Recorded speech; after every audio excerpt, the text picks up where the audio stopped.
8,000평 유리 온실의 건축 비용이 얼마나 들었는지 궁금한데요. 그 비용이면 깡통 온실이냐 아니냐에 따라 다른데 부지 비용을 제외하고 88억의 비용이 들었습니다. 그럼 팜팜의 연간 전체 매출은 얼마요? 작년 2024년 기준으로 했을 때는 한 400억 정도의 매출을 달성했습니다. 처음에 구축하셨을 때 정부 지원이나 이런 걸 받으신 게 있나요? 정부 지원금을 받지는 않았습니다. 다만 이 농협에서 하는 스마트팜 정책자금이라고 할 수 있는 융자, 그거를 법인으로서 50억을 받았습니다. 이거는 일반 농업인 개인일 경우에는 30억까지 가능하고요. 법인은 50억까지 할 수 있는 그 자금을 저희는 받은 거죠. 어느 정도 매출과 수익이 나와야? 이 정도 수준으로 움직일 경우에는 5, 6년 안에도 충분히 회수할 수 있지 않을까. 반갑습니다. 네, 안녕하십니까. 자기소개 좀 부탁드립니다. 여기는 농업회사법인 팜팜이라는 농업회사고요. 저는 여기에서 재배를 총괄하고 있는 김성억 본부장이라고 합니다. 팜팜이 어떤 회사인지 2017년에 팜팜 법인이 생겼고 이 일농장을 운영하다가 22년 3월에 여기 이온실이 완공이 됐습니다. 여기는 정확히 건축 면적은 8,500평입니다. 여기는 유리 온실이지만 일농장은 비닐로 된 단동, 연동, 또 신축 온실 이렇게 섞여 있어서 거기는 대략 7,000평, 여기가 8,000평입니다. 여기 이온실에서는 어떤 작물을 키우고 있나요? 완숙 토마토를 재배하고 있습니다. 일온실에서는요? 거기는 대추방울 토마토가 좀 더 많고요. 완숙 토마토 안에서도 품종이 여러 가지일 텐데 특별히 어떤 토마토를 하고 계시나요? 유럽에서 온 스타벅이라는 아주 오래된 품종입니다. 이 품종이 사이즈가 크고 열매가 과일이 많이 달리는 품종이다 보니까 생산성이 높습니다. 치명적인 단점은 우리나라 농민들이 제일 어려워하는 바이러스 저항성이 없습니다. 토마토에 제일 많이 온다는 TYLCV라는 바이러스가 있는데 바이러스를 극복하는 노하우가 있기 때문에 생산성이 높은 품종을 선택하게 되었습니다. 8,000평 유리 온실의 건축 비용이 얼마나 들었는지 궁금한데요. 그 비용이면 깡통 온실이냐 아니냐에 따라 다른데 저희 스펙은 일반적인 유리 온실 더하기 공기열 히트펌프 냉방이 됩니다. 거기다가 네덜란드 필립스의 LED 보강등이 설치가 되어 있습니다. 이런 스펙을 다 갖췄을 때 이 8,500평이라는 건축 면적에 부지 비용을 제외하고 88억의 비용이 들었습니다. 이온실에서 연간 나오는 토마토 생산량이 얼마나 됩니까? 200kg가 넘었습니다. 평당. 국내 토마토 재배 농가들이 평당 몇 킬로 정도 목표치? 평당 한 130에서 한 150kg 정도면 아마 만족하지 않을까 싶기도 하고요. 좀 더 스펙이 좋은 농가는 180kg 이렇게 목표로 하는 걸로 알고 있습니다. 이 면적에서 토마토 주스로 하면 몇 주 정도 심어져 있나요? 여기 같은 경우는 9만 주가 좀 넘어갑니다. 저희는 제곱미터당 3.5주로 들어갑니다. 일일 평균 수확량, 출하량이 있습니까? 저희는 수확을 지금 일주일에 3번 하고 있거든요. 일주일에 총 수확량이 45톤에서 50톤 정도 됩니다. 판로는 주로 어떻게 되나요? 주로 이제 쿠팡이랑 신세계푸드 계열사 햄버거 회사들, SPC 그룹에 또 납품도 하고 있는데요. 판로는 정말 웬만한 곳에 다 나가고 있습니다. 신세계 노브랜드 버거라는 곳에서 5년치 햄버거에 들어가는 토마토 계약을 했다고 하는데 네, 맞습니다. 거의 대부분 다 저희가 공급을 하고 있기 때문에 스타벅스 샌드위치 보시면 팜팜께 거의 100%였습니다. 8,000평 온실에 일하시는 인력은 몇 명 정도 있어요? 현장에서 일하는 상용직 근로자가 약 20명이고요. 재배 매니저들은 인턴 사원 포함해서 총 4명이 있습니다. 24명 정도가 여기 전체를 다 움직일 수 있습니다. 저기 높이 올라가서 일하고 계신 분들이 있는데 처음에 인턴이나 직원분들이 들어오면 뭐부터 배우나요? 이제 수확하고 토마토를 무게 단위로 선별하는 작업을 배우게 됩니다. 여기 일하는 현장 직원은 공중에서 유인줄을 풀어서 내리는 작업을 지금 하고 있습니다. 저희 온실 같은 이렇게 공중에 띄워진 행인 거터를 재배하는 온실들의 높이는 대부분 이 정도인데요. 여기서 토마토 수확을 이렇게 합니다. 그럼 대부분 내 허리춤에서 수확을 하게 되고요. 그러면 그 위에 있는 이런 화방, 이거는 언제 수확되냐면 이렇게 줄을 풀어서 내려주는 거죠. 이거는 행잉 거터라고 하나요? 이거는 공중에 걸려있다고 해서 행인 거터고요. 얘의 장점은 3가지입니다. 아무래도 이 높이가 수확을 할 수 있는 높이에서 편할 수 있고요. 두 번째는 공중에 걸려있다 보니까 덕트, 비닐을 설치할 수 있습니다. 바닥에 있는 온실보다 덕트가 있으니까 따뜻한 바람이 나올 수도 있고 찬바람이 나올 수 있고 바람이 불어서 습을 날릴 수가 있고요. 근데 행인 거터의 가장 큰 장점은 물 구배입니다. 양액 재배를 할 때는 물의 배수가 잘 돼야 됩니다. 행인 거터는 이 구배를 잡기가 굉장히 용이합니다. 뒤로 물이 잘 흐르게 돼 있어요. 고품질의 토마토를 잘 수확하기 위해서 제일 중요한 게 뭘까요? 환경도 환경인데요. 이 토마토는 표현은 하지만 말을 못 하지 않습니까? 농사꾼들은 토마토의 의사가 돼서 진찰을 하고 필요한 게 뭔지를 계속 돌봐줘야 되거든요. 그리고 수확량 늘릴 수 있는 여러 가지 노하우가 있는데 양액 재배를 했을 때 정확한 분석이 필요하죠. 전국적으로 양액 재배 하시는 분들이 양액 재배를 돈 엄청 비싸게 들여서 양액 재배를 하는 것까지 좋은데 그에 대한 분석을 잘 안 하세요. 이런 배지 안에 있는 성분 또는 뱉어낸 이런 배액된 거에 대한 양액 성분을 분석을 해서 그거에 맞춰서 이 친구가 요구하는 비료 처방을 바꿔줘야 되는데 계속 똑같은 것만 반복적으로 하는 거죠. 그러다 보면은 이 친구들은 필요 없는데 계속 쌓이게 되고 막 그런 게 있죠. 그리고 저희 절대로 난방비 아끼거나 그러지 않습니다.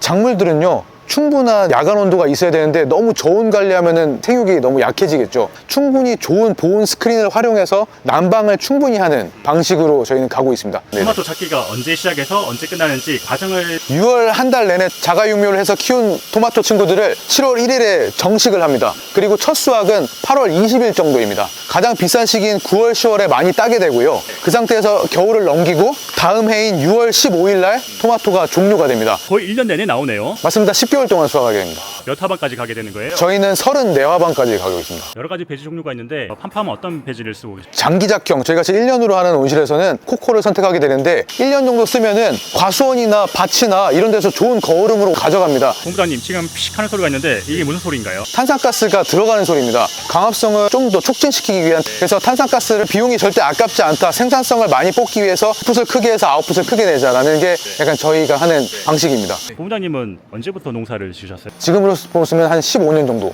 됐습니다. 농업대학 원예학과를 졸업하고 나서 처음에는 농업 분야에서 이렇게 인증제도 있지 않습니까? 친환경이든 뭐 GAP든 그런 업무를 보조석으로 하다가 12,000평이라는 엄청 그 큰 스마트팜이요 재배를 배우게 됐습니다. 다 배우고 나서 팜팜의 대표님을 만나게 된 거죠.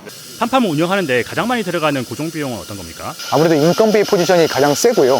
그 다음 많이 들어가는 비용이 전기세입니다. 저희는 공기열 히트펌프를 하기 때문에 LED와 냉난방을 같이 하니까 겨울철 난방비가 많이 들어갑니까? 여름철 냉방비가 많이 들어갑니까? 아무래도 겨울철 난방비가 더 많이 들어갈 수밖에 없습니다. LED 난방도 겨울철에 광이 부족하다 보니까 난방도 많이 하고 LED도 많이 하는. 토마토 수확 시기를 뭘 보고 결정합니까? 육안으로 봤을 때 착색에 대한 진행도, 숫기를 저희는 말합니다. 숫기는 무조건 온도에 좌지우지가 됩니다. 지금은 봄철이다 보니까 이 정도 숫기에서는 지금 수확을 하고 있습니다. 팜팜의 연간 전체 매출은 얼마요? 작년 2024년 기준으로 했을 때는 한 400억 정도의 매출을 달성했습니다. 그래서 직접 재배하는 게 한 30% 정도. 네, 맞습니다. 네. 어느 정도 매출과 수익이 나와야 손익분기점을 달성하게 더 정말 수확량이 높은 온실에서는요, 이 정도 수준으로 움직일 경우에는 5, 6년 안에도 충분히 회수할 수 있지 않을까. 이런 얘기 들으면 또 누구나 스마트팜 당장 팜팜처럼 해야겠다 이렇게 또 오해할 수도 있는데요. 이걸 하기 위해서는 좋은 시설도 중요하지만 어느 정도의 노하우도 필요한 건 맞습니다. 그래서 아무것도 모르는 상태에서 도전하기엔 너무 위험하다고 저는 생각이 됩니다. 처음에 이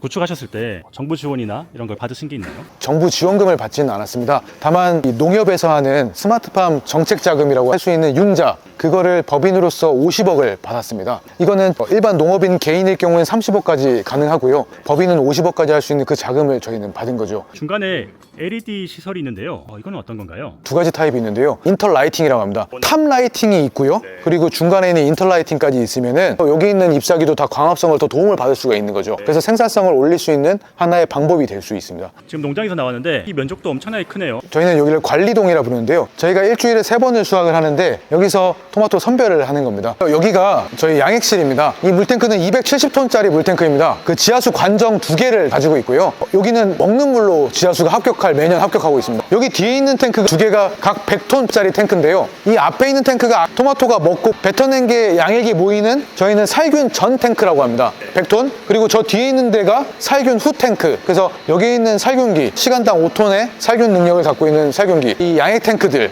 저희 보통 비료탈 때 지게차 타고 여기 지게차로 입장을 해서 양쪽으로 다 끝냅니다. 그래서 편합니다. 사실상 뭐 무거울 필요도 없고요. 그냥 바로 지게차에서 끝내는데 양액기가 총 2개입니다. 아까 현장에서 말씀드렸다시피 어떨 때는 대추방울토마토, 어떨 때는 완숙을 할 수 있어서 조정표를 달리하거나 아니면은 하나의 양액기가 고장나도 하나가 커버할 수 있게끔 그렇게 안전하게 설계가 다 돼 있습니다. 여기 양액기와 살균한 양액기가 컴퓨터에 의해서 저희가 원하는 양만큼 배합이 돼서 안으로 들어가게 되는 겁니다. 지금 보시는 거는 기름 보일러인데요. 저희는 공기열 히트 펌프 라는 냉난방기를 해서 하고 있는데 여기 있는 거는 서브, 이렇게 예비용입니다. 여기 있는 거는 저희 포깅, 미스트라고 하죠. 토마토가 좀 좋아하는 습도는 대략 70% 정도인데요. 습도를 맞춰주기 위한 장비입니다. 그리고 바깥에 이제 추결 탱크가 규모가 엄청 큰 탱크가 있는데요. 이 탱크가 900톤의 규모고요. 열을 저장해 놓는 탱크라고 해서 축열 탱크라고 부르고요. 저희는 15대의 히트펌프가 있습니다. 이 히트펌프가 결국에는 공기의 힘으로 물을 데펴주는 방식입니다. 그래서 그 데펴준 물을 여기 추결 탱크에 저장을 하는 방식이죠.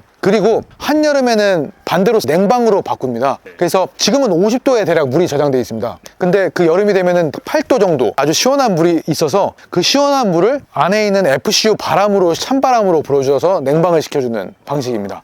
농업용 전기를 쓰다 보니까 전기세는 많이 저렴한 편입니다. 저희는 기름값보다 훨씬 더 절감이 크다고 생각됩니다. 여기가 그 8,000평 유리 온실 전체를 컨트롤하는 공간인가요? 맞습니다. 지금 보시는 화면이 환경제어 프로그램입니다. 그래서 여기서 실시간으로 온실 구역마다의 온도, 습도, 그 다음에 물, 이 모든 게 다 컨트롤이 가능하고요. 저희가 입력해 놓으면 다 자동으로 되죠. 이거는 클라우드 기반으로 1년 전, 2년 전에 대한 그때 당시에 어떤 일이 있었는지에 대한 데이터를 편하게 다 볼 수가 있습니다. 물 관리 프로그램은 토마토가 물 들어간 시간에 그래프가 올라가고 먹으면 내려가고 그 다음에 이런 걸 그래프를 정확히 볼 수가 있어서 기초 데이터가 됩니다. 아까 온실에서 보셨는지 모르겠지만 거터마다 바코드가 있습니다. QR코드. 네. 인력을 관리하는 프로그램이죠. 어떠한 작업자가 어디서 어떤 일을 하는지를 실시간으로 알 수가 있고 그 사람이 얼마나의 속도로 오늘은 유인 작업을 누구보다 제일 빠르게 했는지를 다 알 수가 있습니다. 그래서 이런 인력 관리 프로그램을 도입한 이유는 아무래도 잘하는 사람에 대해서 평가를 정확히 해서 좀 더 보너스도 잘 주고 하면은 더 실력들이 상향되지 않습니까? 똑같은 급여 줘가지고 똑같은 일 시키면 아마 못하는 사람과 잘하는 사람이랑 불만이 많이 생길 수도 있고요.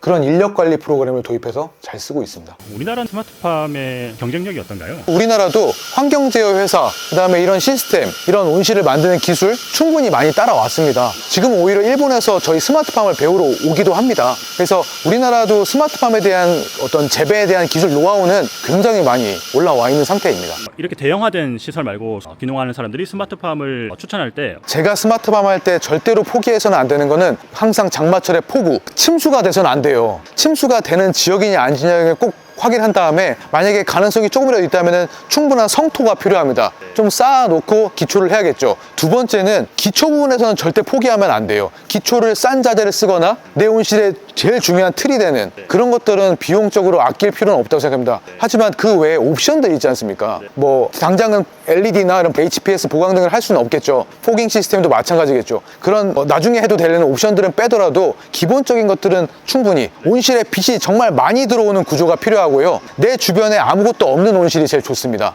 예를 들어서 토마토를 하겠는데 토마토 온실 많은데 한가운데 들어갈까요? 아니요. 거기서 다 해충이 들어오거든요. 그래서 그거랑 물이 깨끗한 온실을 찾는 것 또한 중요하다고 생각됩니다. 귀농귀촌을 생각하는 청년분들에게 해주고 싶은 좋은 말씀이 있을까요? 이 분야가 너무 좋습니다. 그래서 귀농귀촌에 대해서 항상 환영을 하고 있습니다. 다만 충분한 준비가 필요한 것 같습니다. 4대 스마트밸리 그런 곳이나 요즘에 지자체별로 각자 준비하고 있는 스마트팜 분야들이 있고 농협에서 하는 사관학교도 있는데 충분한 연습을 하고 나서 농업에 뛰어드는 게 바람직하다고 생각되고요. 마지막으로 팜팜의 장기적인 목표나 계획이 있을까요? 팜팜은 우리나라에서 토마토 부문만큼에서는 최고가 되자라는 게 제일 목표입니다. 자연스럽게 온실의 확장은 기본이 돼야 되고요. 그거에 맞춰서 좋은 재배사들을 계속 양성해 나가는 거죠. 재배 아카데미가 될 수도 있겠죠. 토마토 판매뿐만 아니라 부가가치 산업들, 그 다음에 또 가공품. 그래서 토마토 분야에서는 1등이 되고 싶은 게 저희의 목표입니다.